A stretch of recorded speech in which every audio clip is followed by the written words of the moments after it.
program that's supposed to be helping our tribes with getting this health insurance to the health exchange. I don't know if Nancy wants to talk about that,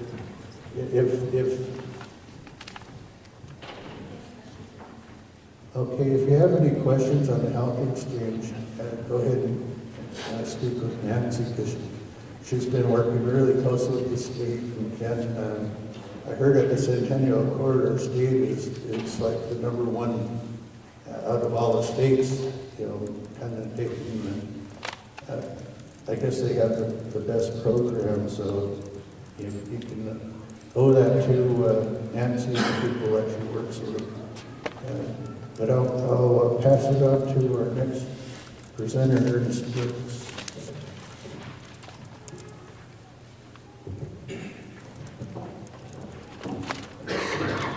Good morning. Hello, everybody. My name is Steve Brooks, Milmac District. I chair the government committee. I just wanted to give an update to the people that just come through the door. What we're doing up here is just giving updates from the chairs of each committee. So I'm about fourth from the last, so the government committee chair. Under the government committee, we have the elections is under government, as well as enrollment. And then the government committee is also charged with constitutional reform or any code amendments to our constitution or government. So the election process, we do have committee members selected. We have Jack from the Keller district, we have Alan from Inchalim, we have Ricky from the Spiel, and myself. We haven't elected the officers for that committee yet, but we look forward to moving that here in this next month. During our fire took out our records for the elections, and what we've been working on is since Brenda has a pretty good enrollment data and stuff, we want to transform over to enrollment and utilize that system that she has. It's a pretty robust system to house our records for the election process. So that needs to happen this next year. And Brenda's going to be, the election is going to be going underneath Brenda this year to facilitate that change. She has her system that she has different, what do they call them, models or something like that can house that information. So be looking forward to that for everybody this next year. Brenda's also been working on the enhanced ID, getting that move forward. That'll strengthen our sovereignty by strengthening the tracking system that we have on our people and helping strengthen that our records and getting those IDs solidified in the state.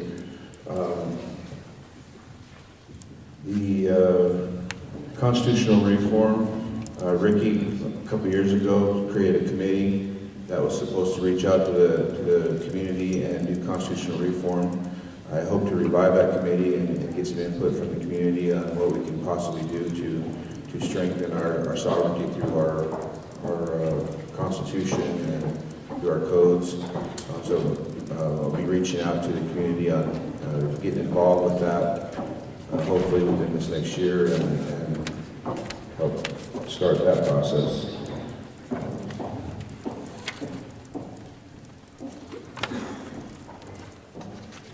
And as you see, as Annie mentioned earlier about the challenges in healthcare and tracking of descendants, we are starting a process too to initiate that change to enrollment, so we can start tracking our members as descendants, so that they can start getting those records for that change in the health field. That's pretty much it for the government committee.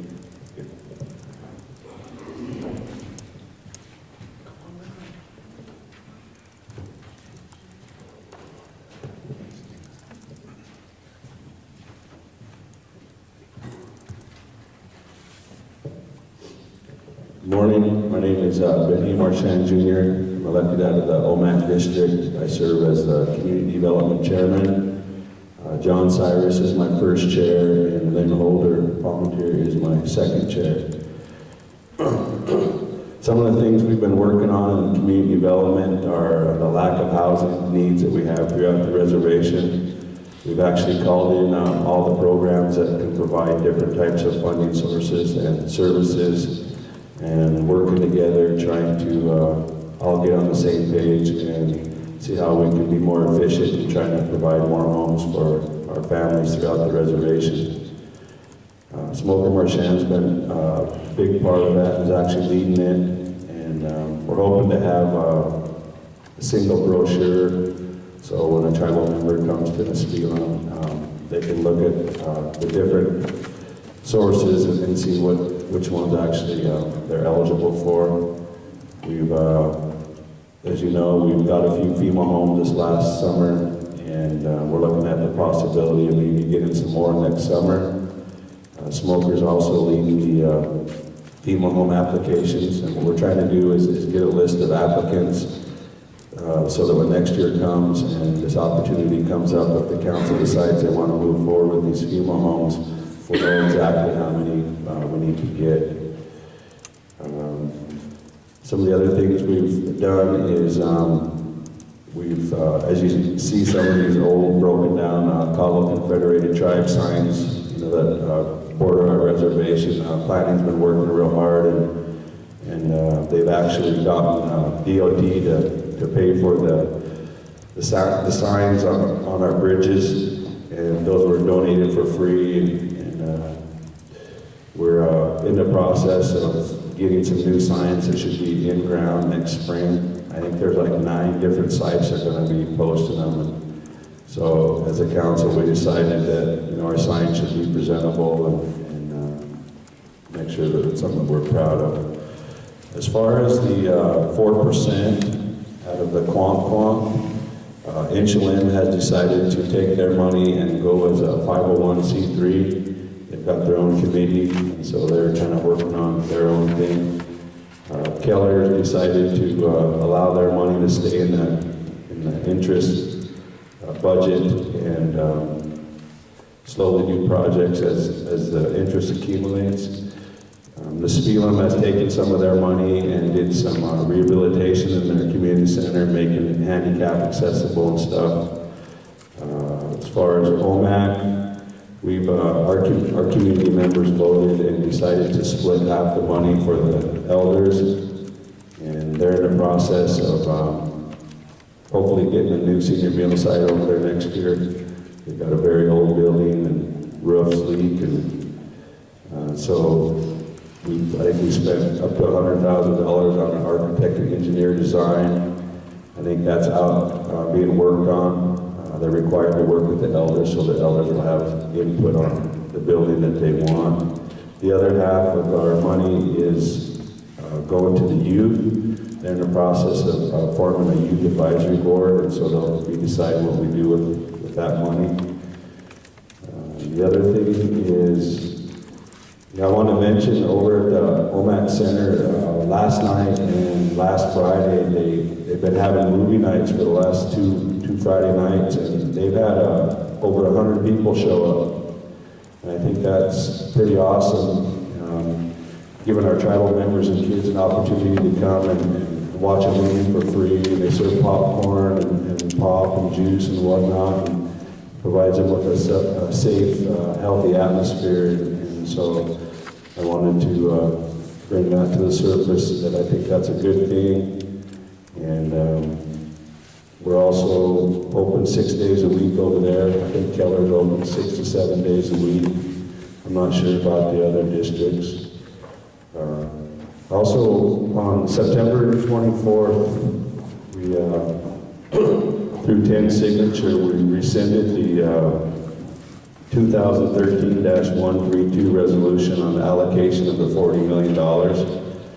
And so we got that passed through committee and 10 signature. And so pretty much what this 10 signature says is that we're not allocating $40 million out of sustainable funds. We've narrowed it down to $12 million.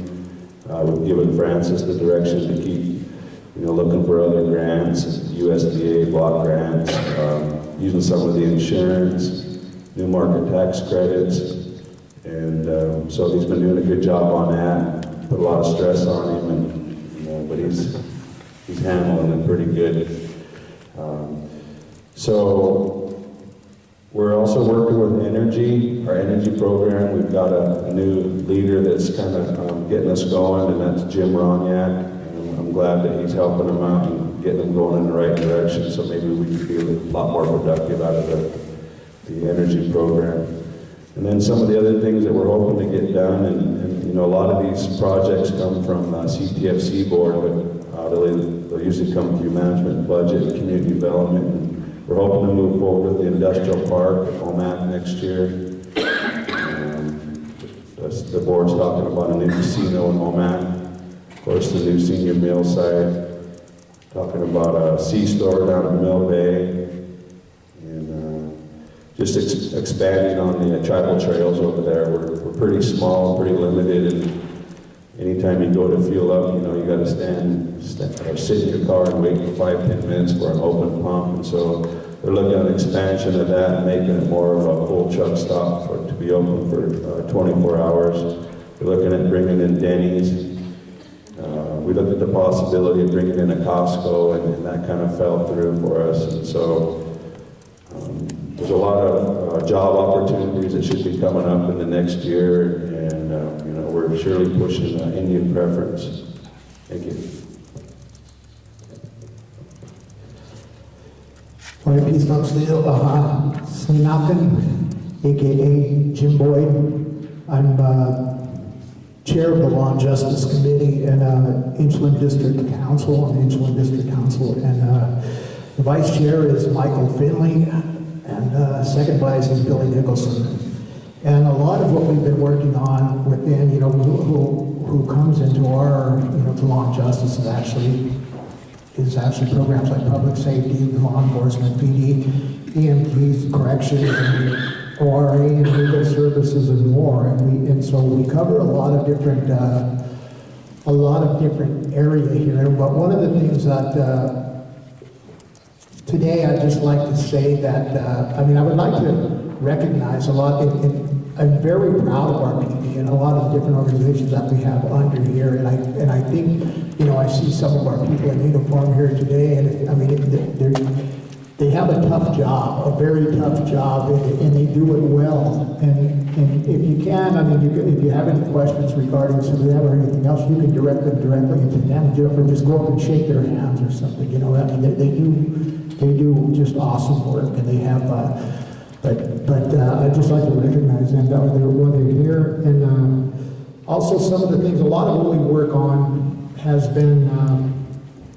The budgets of some of the 638 things, these are some of the items that have come to the table, and some of them also, even though there's a separation of powers between the courts, we are appointing justices for the appellate court, and we're in that process right now. There's 8 appointed right now, and there's a couple more that are in the process right now, and so hopefully we'll have that all taken care of by the end of next week. And but with that, some of the things that we do where we're not, we don't have, well, some of the things are, we are dealing with some human resources issues and some other confidential issues that we're not at liberty to talk about, but we do have a lot of that in law and justice, in some closed sessions and other things. And so that is,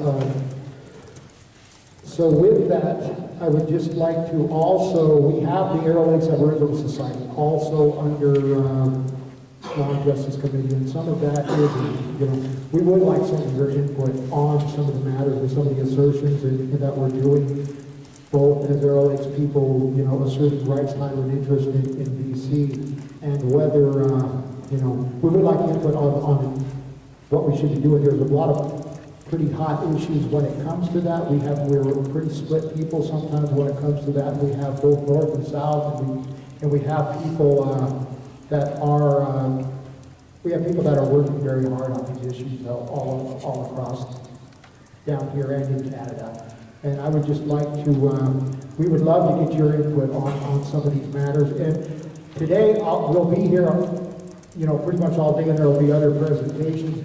But I would like to encourage, if you have any questions or anything else, to just grab me and I'll talk to you about any issues that you have dealing with, you know, law and justice or any other matters for that matter, if you want, you know. So we'll be around, and I think, but I think that's pretty much it from here. I kind of had notes, but I wrote stuff all over here, so hopefully I covered what I was planning to here. But thank you.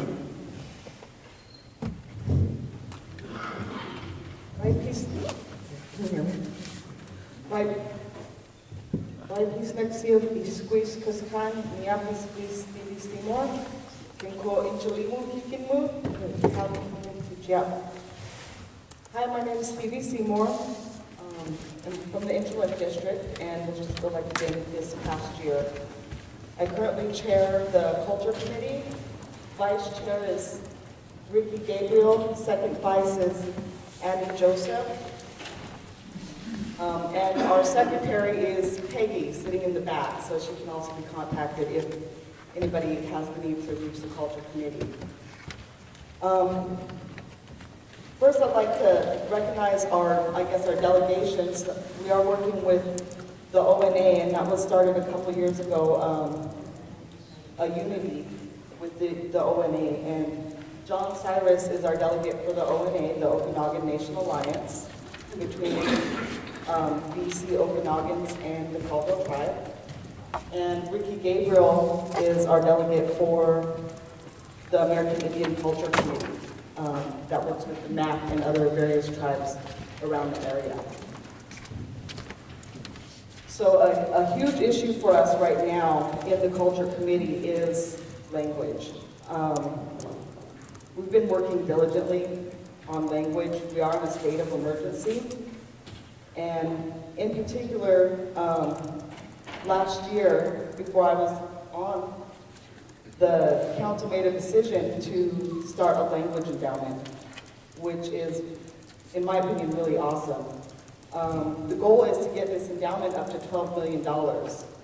After it reaches the $12 million mark, we have potential to see the interest from that anywhere from $500,000 a year to $1 million a year, and with potential to grow, so that it can continue to grow as our needs grow in language. And the goal of the Culture Committee is that our needs in language will always grow. We'll always be able to build on our speakers and keep going and bringing our numbers up, influent speakers. Right now, a big focus also has been, we have 3 languages currently spoken on our reservation that are not in other sense extinct. And it's Inkamchin, Ninihu, and Insultchin. We've been paying particular attention to the Inkamchin right now because it is at such a danger of being lost, and it's very, very important to the Culture Committee that we don't lose any of our languages. And I'd like to thank Pauline for being such a strong advocate for the language and working diligently on the language and really trying to make sure that we don't lose that, as well as the language program. As to that, right now we are, the language program, history and archaeology, and archives have all been working on compiling our inventory for our languages so that we can get to know what we have available to us and start working on a comprehensive and sustainable plan to preserve and revitalize our languages. And we also have been working on various things come in. Just on Thursday, we had a request from a TV show who's looking to work with the Caldwell Tribe called The Ultimate Warrior. And that's pretty exciting. Hopefully it will be coming up next in the summertime, August, I think. We have various things, but a lot of what I wanted to say has been said. But I would also like to welcome all of our tribal members to feel free to call us and really voice your opinions on culture, because we really want to make a strong stance. We're here to protect, revitalize, and preserve our cultures, our languages, and we really need our communities and our members to help us with that. All right, Linda.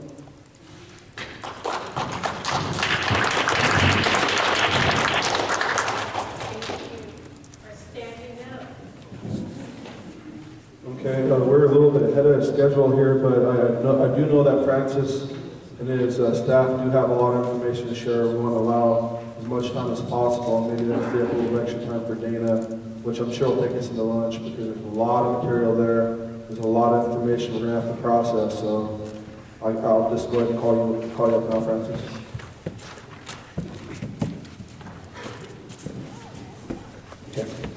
Thank you, Mr. Chairman, members of the tribal council, and tribal members. I want to start out with some general comments about the tribe. October 22nd of this month will host my first year back here at Colville as your executive director. There are some things that I found out over the past 12 months about the tribe. When I was here in the 70s, 80s, and mid-90s, the tribal budget was about $18 million. The number of employees that worked for the tribe were under 500. In 2013, you are 1,400 employees strong. Your budget is $147 million. But what's interesting about that budget is that 75% of that budget comes from federal and state grants and contracts. Stumpage, as the council has said, the chairman of natural resources and the chairman of the council has said, over the past several years, stumpage has been at an all-time low because of the housing market and the United States economy. But the diversification of the tribe has, over the past 15, 20 years, has shifted itself to federal grants and contracts and state contracts. And in a way, they've exercised their sovereign immunity, and the federal government has come forward with its trust responsibility. But as they talked about sequestration, they're now trying to take it away from the city. And so the lobby effort on the tribal council's part is to get Indian tribes excluded from the sequestration actions of the federal government, because as we've grown over the past 15 years, we are now going to start seeing a decrease unless that's corrected, and that will significantly impact the tribal budget. I want to give you an update on the federal shutdown, as best I know it. The local agencies, Indian Health Service, the clinics are considered essential services, and so they continue to operate their medical services at Nespelem, Itchelin, Keller, and OMAC. They are on priority one for purchase orders. And those of you who know what the priority one is pretty much it's a serious illness. So, and that's due to the fact that they don't have a continuing resolution or appropriations bill, so they've been authorized only for those emergency type situations. OST, Office of Special Trustee. Many of you have IM accounts or accounts with OST, and you need to get money out of those funds. There's a toll-free number that we posted on broadcast to members, and there's a fax number and a process to go through to get those. The superintendent who is on furlough but at work, her workstation, if you call her number, she can help you. So now the Bureau of Indian Affairs, their employees are all on furlough with the exception of essential services, fire control, the superintendent, and emergency services, those kinds of things. However, she's at her office and she can help you through any Bureau issues.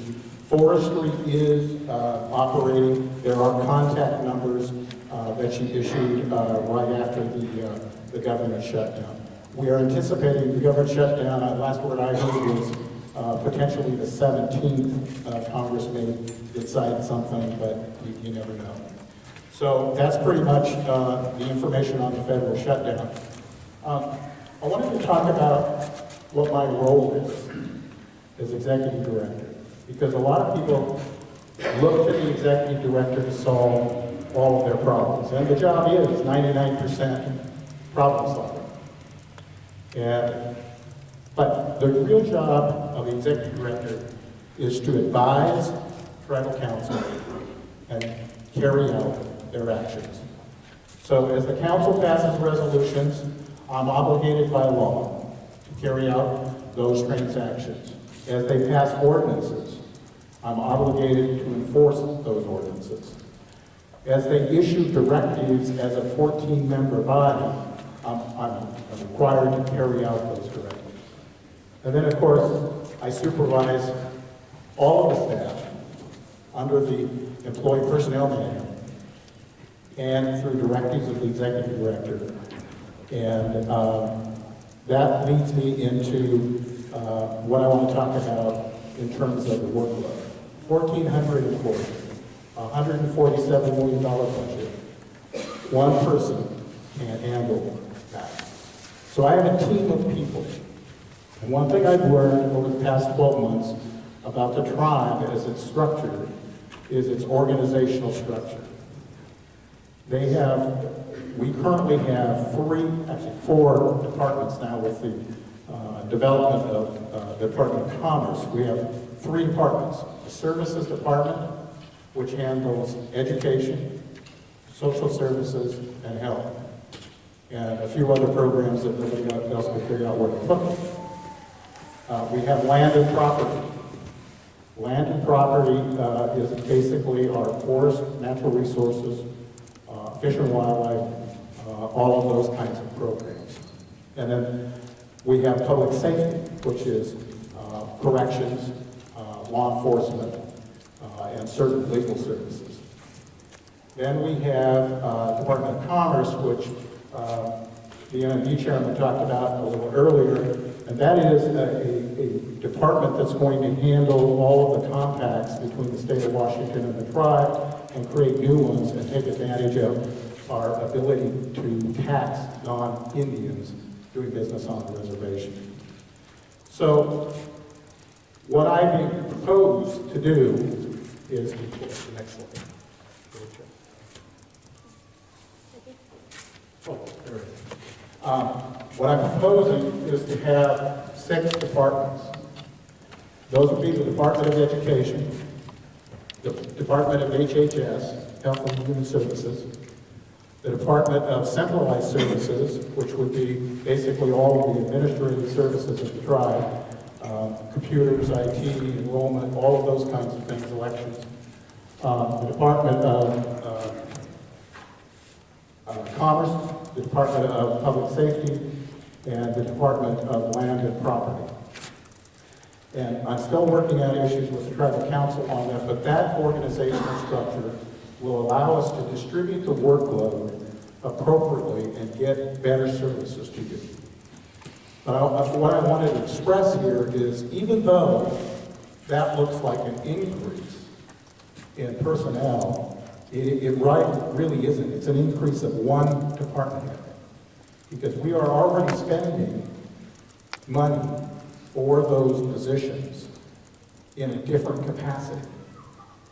And we need to fix that so that people have a strict discipline of what they're working on so that the services can be provided to you better and direction can be provided to the employees in a better way. Next slide. I want to talk about the government center. For 15 years, the tribe has lived in facilities that have been dilapidated, not maintained, and in some cases condemned. Some of those buildings contain lead-based paint, asbestos, mold. These are 1930 structures that were the original campus not the original, but somewhere in there, close to the original, before I was born, that people lived in and services were provided by the Bureau of Indian Affairs. So for 15 years, 15 years ago, the tribal council then decided it was time to look at a new structure and a new facility for tribal government. Over the years, there have been district meetings in which this subject has been discussed and membership participation has come back, and overwhelmingly, everyone is recommending a new facility. And so this past year, the tribal council allocated $40 million from the sustainable fund, from the settlement, to get the project started. But they also directed the administration to look to federal agencies, state agencies, commercial banks, and any other program that's available to fund this project. And so I got that handed to me about a year ago. And there was a report done and a study done by Woolman Associates, a tribal member company, tribal member-owned company, that set out to put everyone under one roof. All of the employees that were on the campus under one roof. That included BIA and included the tribal corporation at that time. The square footage was 270,000 square feet at a cost of $64 million. That was way too big and way too expensive. There are facilities on campus that are still usable and in good shape and have been built within the last 5 to 10 years. So our task, the team of these people, department heads, were to take that study and tear it down to between 125,000 square feet and 130,000 square feet and a budget of $30 million. So our architects now, Architects West out of Idaho, Coeur d'Alene, Idaho, are going through what we call right sizing. And what they're doing is they're meeting with every department head in every program that would occupy this facility and making sure that their space requirements are correct. I should also mention on that 270,000 square feet, that had a 10-year growth pattern.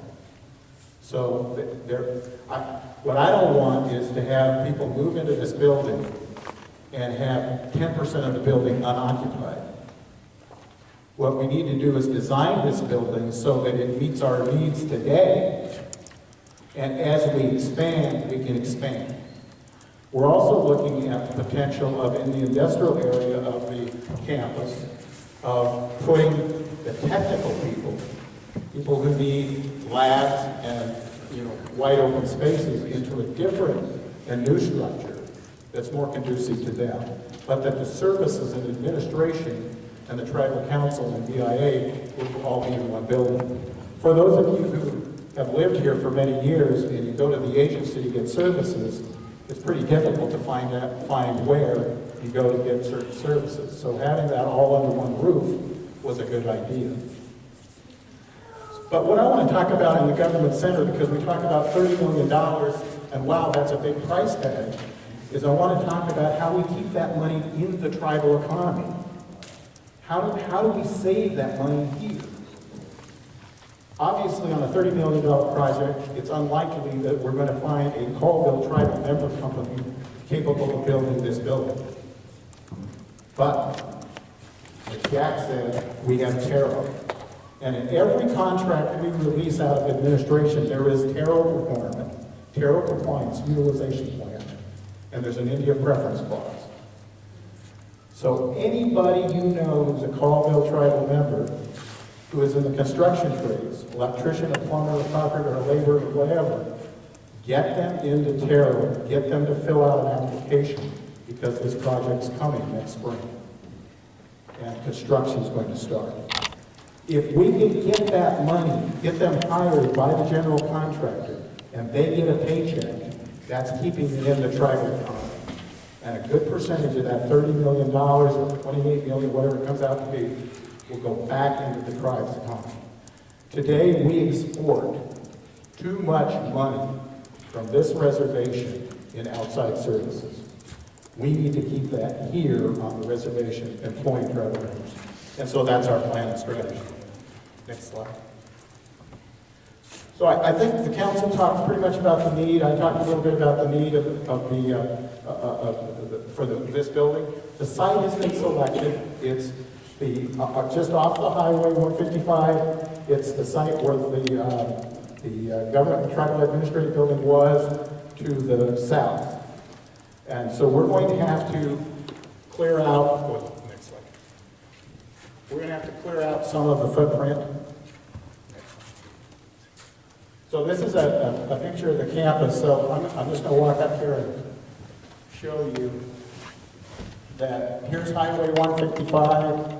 This is the tribal administrative building now. These buildings are going to have to go back to the parade grounds, and we're going to be taking those out. So there are going to be 9 families that are currently renting housing going to be dislocated. We've already spoken to those families. We have already started on the works for getting the modulars in, 3 bedrooms and 2 bedroom modulars, which will go on lots in Omak, Nespelem, Elmer City, and Cooley Dam. Those sites were selected, they're tribal lots, and they're selected because there's power, water, sewer, all of the amenities are there. The families have agreed that that's where they want to move. Okay, so next slide. So in the Wallman Associates report, this is kind of the footprint of what the facility would look like in their eyes and the pattern. If you've driven the campus, you can see the asphalt is all broken up to the new clinic. The houses, as I say, contain lead-based paint, asbestos. They've all been surveyed. They're all ready for removal. This is another rendering of what it might look like when it's done. Now, Architects West are looking at different schematics. And remember, this is a 270,000 square foot building. They're looking at 125 to 100 square foot. Oh, okay. I probably don't need it now.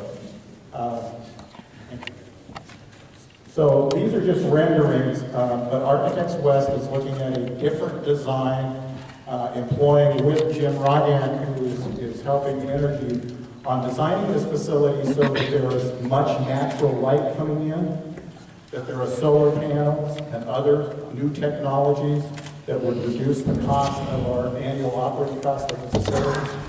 So I want to talk a little bit about funding now.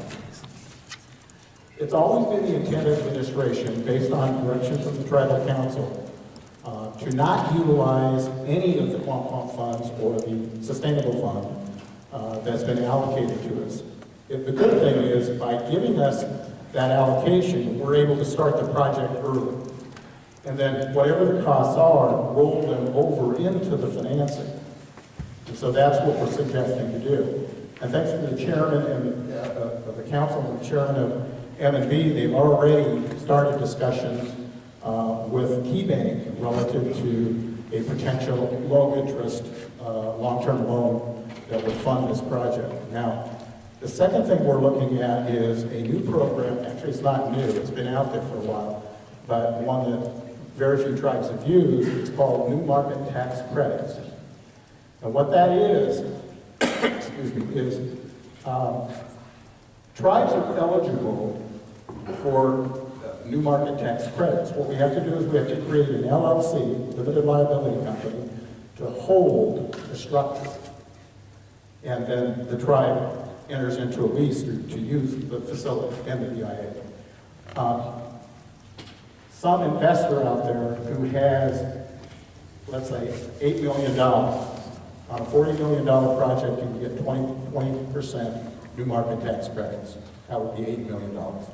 So if an investor were to invest in this project at $8 million, he gets $8 million in tax credits on his tax bill.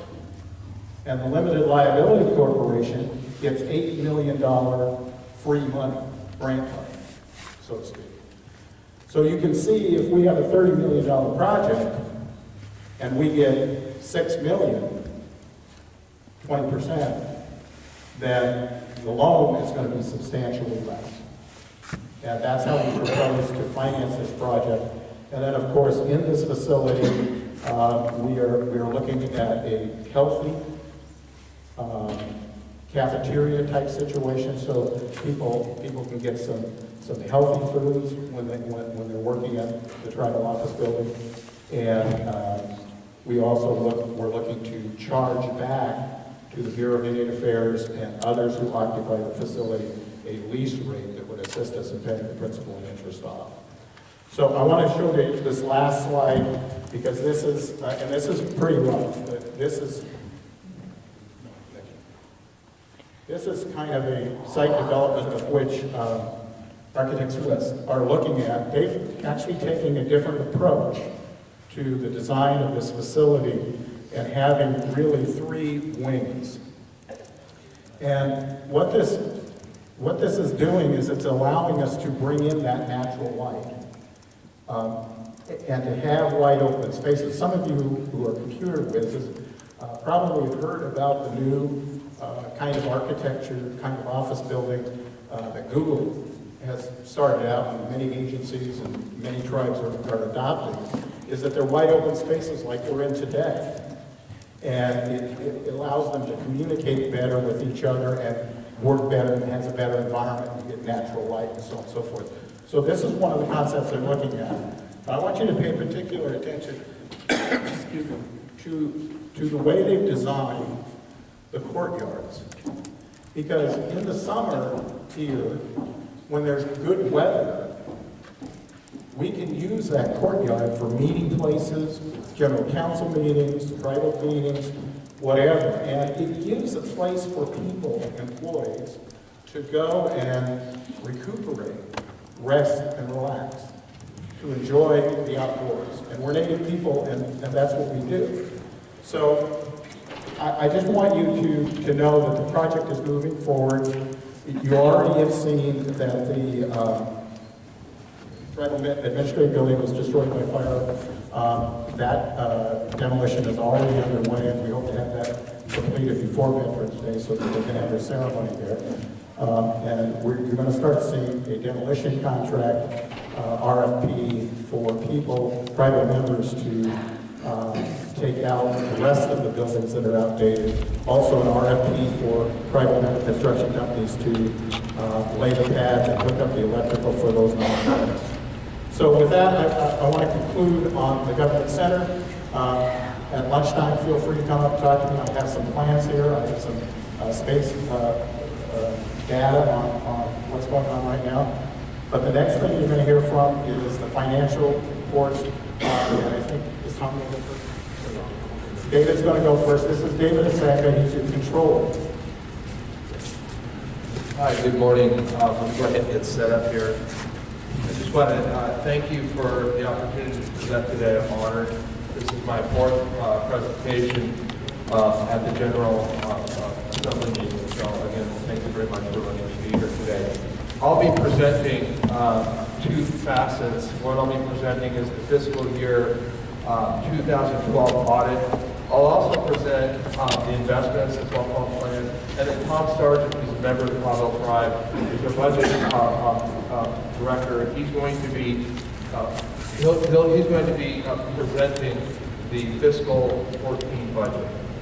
So we'll get the slide going here. The first thing I want to talk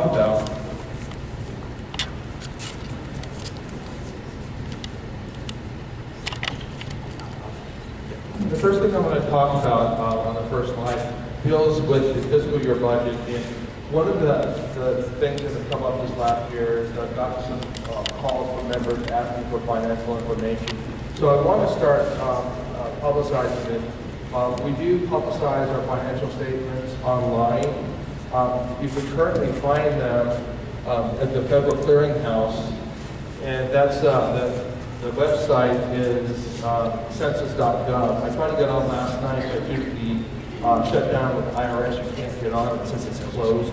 once the government's opened up, you'll be able to get to that link. Go ahead, get into that link and get instructions of going to tribal governments, and then you'll need to follow the instructions to get online to look at the financial statements. Later on this year, we are going to be training on how to read financial statements, so that's something yet to come. So I want to talk about the fiscal year 2012 audit. And on the financial audit, an auditor who is independent, a certified public accountant, will come in and review the financial statements. And basically, they will present a report at the end. That report will give you a qualified, unqualified, or adverse opinion. And so when you look at the financial statement, you'll see that we got an unqualified opinion. And I want to talk to that point. An unqualified opinion is good. That is, basically, you have a clean audit and you follow all generally accepted accounting principles.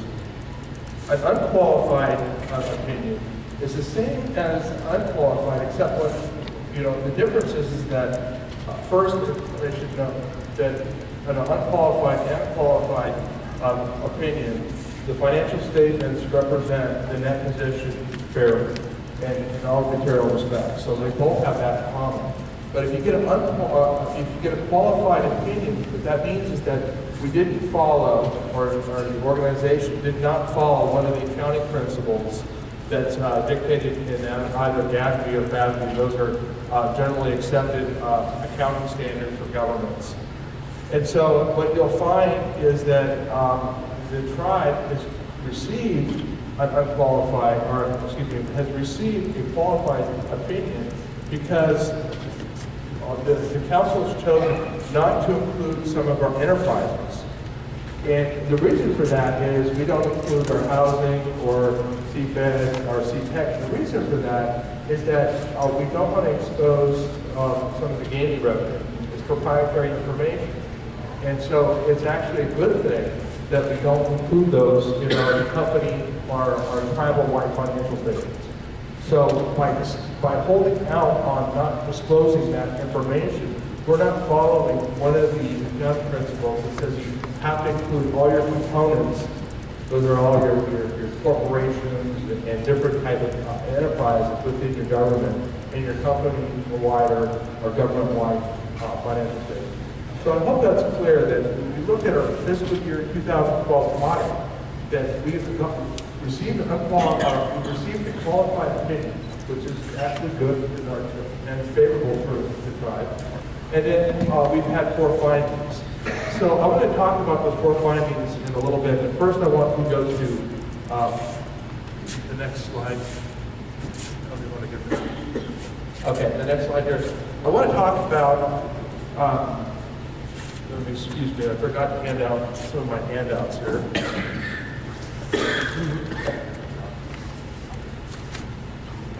I got some handouts for the council so they don't have to have a rubber neck here.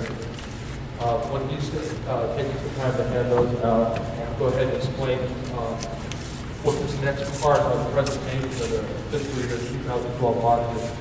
Looking at trends, it's a lot more meaningful when you look at the financial information from year to year to year, comparing the different years, than it is just to look at one year. Because if you look at 1 year, it can give you some warm and fuzzy feeling, but you don't know whether you're going up or down. So the first thing I want to explain is a liability and an asset and a net asset, so everybody's clear with that. An asset is something that you own. A liability is something that you owe. And the net asset is the difference between the two. And next year, there's a GASB ruling that will state that net asset is going to change to the verbiage of net position. So if you own more than you owe, your net position is positive, and that's good. So we're going to look at these trends here, and we're going to see that in this case here, this right there, that's 2012. 2012, we see that on this line we have total assets and liabilities. The assets are going up, the liabilities are going up slightly as well, so that's actually a good trend. Go to the next slide. Here we take the slide that shows net assets for the government, that's the general fund. And then those net assets, as you can see, 2012, it spikes way up, and that's because we had the 193 million settlement that's in those net assets in terms of cash. But if you took that out, you could see that the last 5 years, that we actually had increases in every year of net assets. What that means is that we've been financially healthy, and it's a very, very favorable trend, especially if you look at the context of the recession. Let's go to the next slide. On this next slide, it shows the enterprise assets and liabilities, and pretty much we've been pretty steady there. There's been a slow rise in revenue. We had a little dip in 2010, which I'll show you on another slide. Go to the next slide. On the next slide here is in the net assets. As you can see, you had a little dip in 2010, and then it goes back up to 2012. We're okay. Go to the next slide.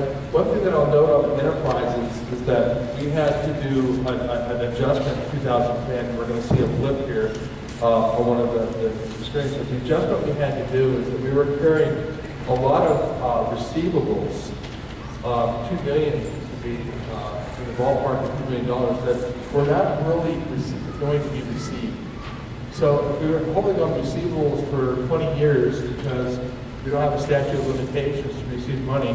Well, you still hold that information and go after that to get those monies. We don't want to recognize it because it's just it's not conservative. So to be conservative, we took the hit in 2010 and 11, and now we have a good, solid track for receivables. This slide shows general fund assets and liabilities. Again, if you look at 2012, there's a spike from the 193 million settlement. Net assets, the net assets for the general fund have pretty much stayed even, which is what we would expect, because the general fund, you want to spend, you want to have a balanced budget, you want to have your assets equal your liabilities, revenues equal your expenditures, and so